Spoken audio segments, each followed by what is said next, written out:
your first impression of Macklin Celebrini? It was good, really good, competitive.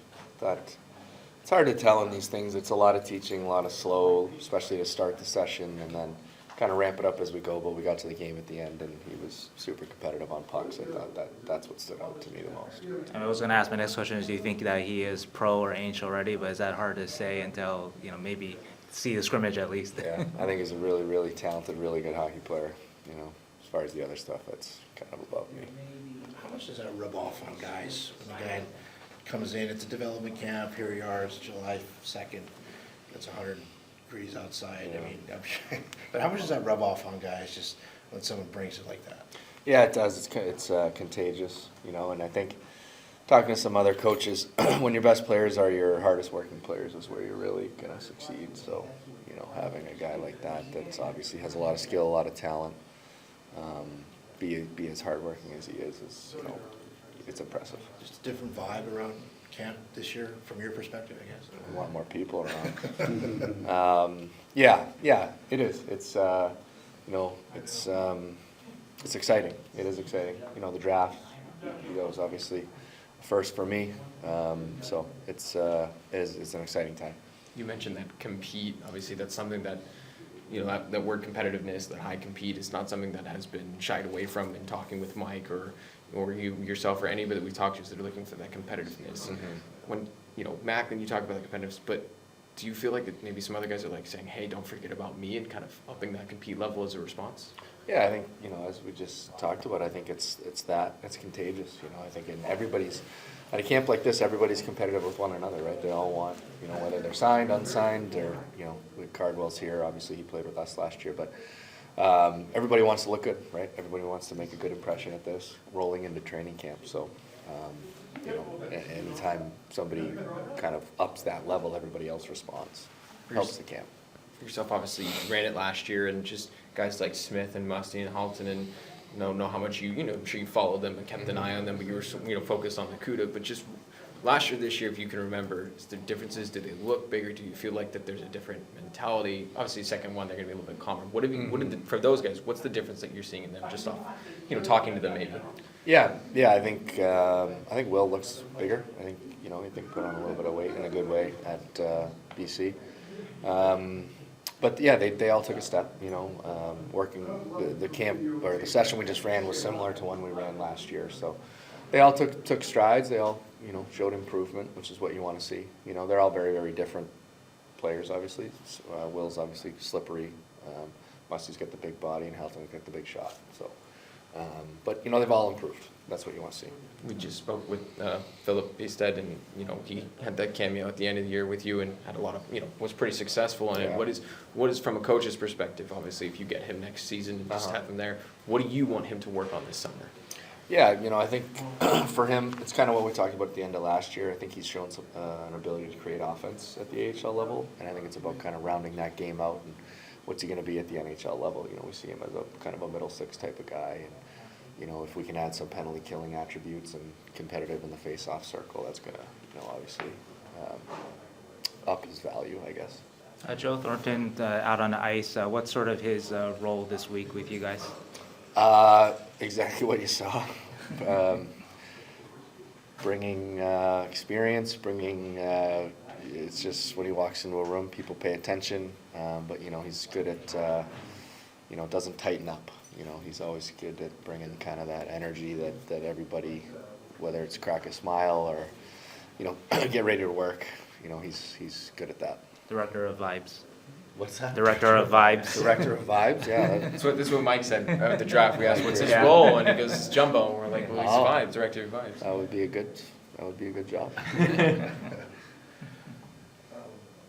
Do you expect, I don't know, I guess maybe a friendship or a mentorship to evolve between maybe Jumbo and a guy like Macklin here? Yeah, I think,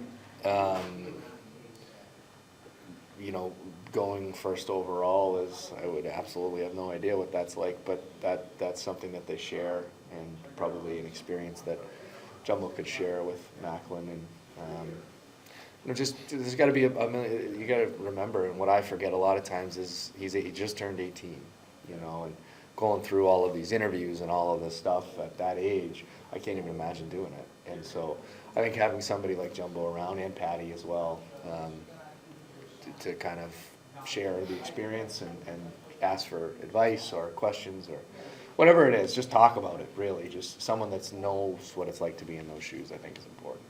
How much have you spoken with Macklin? I saw him at the draft, talked a little bit before today, talked a little bit on the ice, not a lot. Well, I mean, so in those snippets, obviously with his family background, Steve Nash and his father, just you kind of get the sense in the little quick chats you've had with him that he's got kind of that professional mentality at such a young age because he's been around it for such a long time. Do you get that sense? Yeah, I think he's a mature kid, and I know he went to BU, and I know a lot of people over there, and talking to them about him is they're as impressive as he is as a player and his skill level, and they're equally as impressed as a person. And kind of the way that he carries himself, the way he goes about his business is it's high end, which is why he went first overall. What's your impression of some of the other Sharks draft picks like Dickinson and Chernyshov and Linnaeus and so on? Yeah.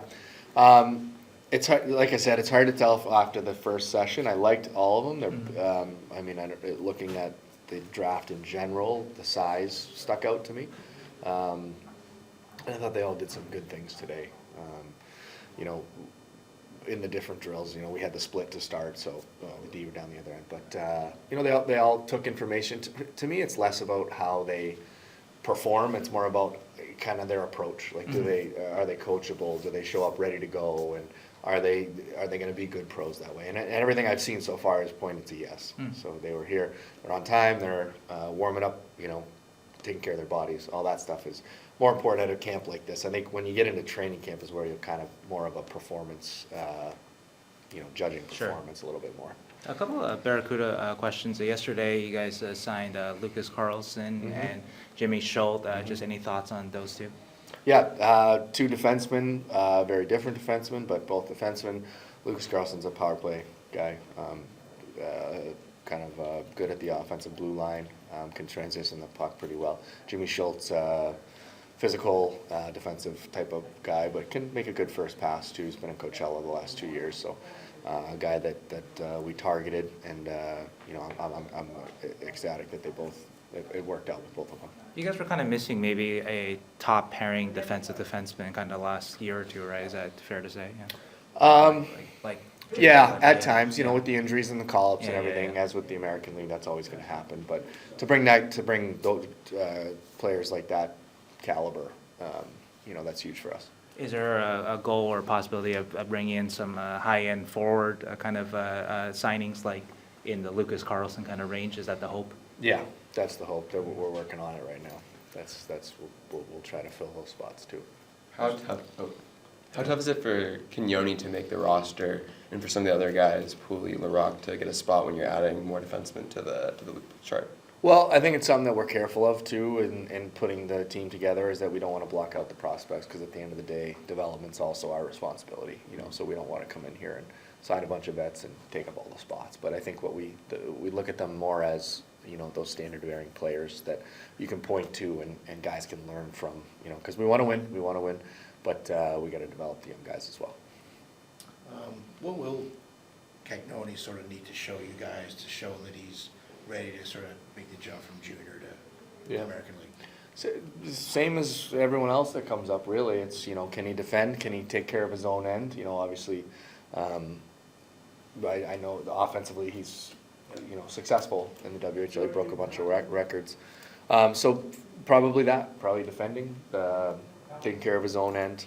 No one's really going to expect him to be Jimmy Schultz, but I think we can get him closer. And a guy like having a guy like Jimmy around can kind of bring that side of his game out. How does a smaller guy like that have a successful pro career? I mean, it's one thing to pile up numbers in junior; it's another thing when you're going against grown men, right? Yeah. How does he go to sort of get that step where he is a successful pro player? Yeah, so it's probably easier these days than it was, 15, 20 years ago. The game has a little bit more speed, a little less size. Having a good stick and skating ability, if you look at, Quinn Hughes or those smaller defensemen, that's how they defend. They defend with their feet. They're never really going to, outmuscle a lot of people, but they're smart and they know how to take good angles and have a good stick.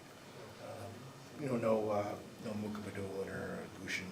Yeah. I guess Mukamadulin is just staying home for the summer, same thing with Daniel, or just, Yeah, I think, they talked about it and just, they've been to a bunch of these and, getting into a routine for them to come over with the time change and everything, it'll get them out of their summer routine as far as training. So I think the decision was made that they would.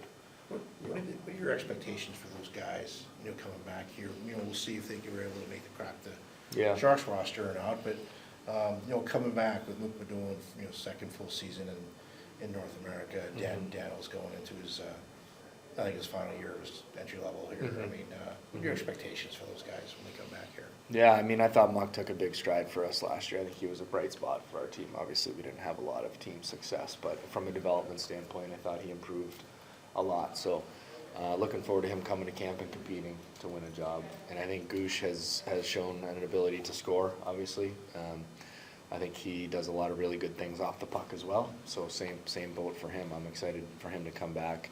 I think the organization has taken a look at his body of work, and they're willing to let him compete for a job. And that's all you can really ask for as a player. Was it surprising to see Nathan Todd kind of go overseas? Because obviously he was a very good player for you last year. Yeah. You a little surprised that he kind of made that decision? It was surprising, yeah, but at the end of the day, they got to do what they think is right for them, so we wish him well and we wish him good luck. How do you think there was some talk about, the culture, your first year, and how do you think that improved maybe last season? Was it just a little bit better from your perspective, I guess? I think so. I think we made a stride, but we gotta be better there as well. We gotta have guys that are coming in. It's tricky in the American League because obviously there are call-ups on the table. But convincing them that team success equals individual success for the most part. If you're a good team, everybody's doing the right things. It will work out. There's enough to go around, and I think having that mentality coming into next year is going to be huge for us. Maybe it's just a question I have, but with a guy like Will Smith, obviously he has the option to go on to the American League if that's the right path for him. But how does that decision sort of get made, whether or not he's 19 years old? If he comes into camp and knocks everyone's socks off, I'm sure he'll be in the NHL. But if not, then is it okay to send him to the American League and just, even though he's only 19, will that still be a good path for him to sort of develop, I guess? Yeah, I think the important thing to remember is there's a different path for everybody, right? So the people upstairs get together, they watch him, look at him, and they make that decision. If he's up, he's up, and if not, he's not. That's. But I think it is important that there's no blueprint. Everybody's different. What type of body, how old you are, experience level. There's so many things that go into it, and I think from everything that I've seen, he's a heck of a player, and he does a lot of really, really good things. He can play the wing Couple more. too, I guess. Is that fair to say? Or? I haven't seen him play a lot of the wing, but I guess he could. Yeah. Right.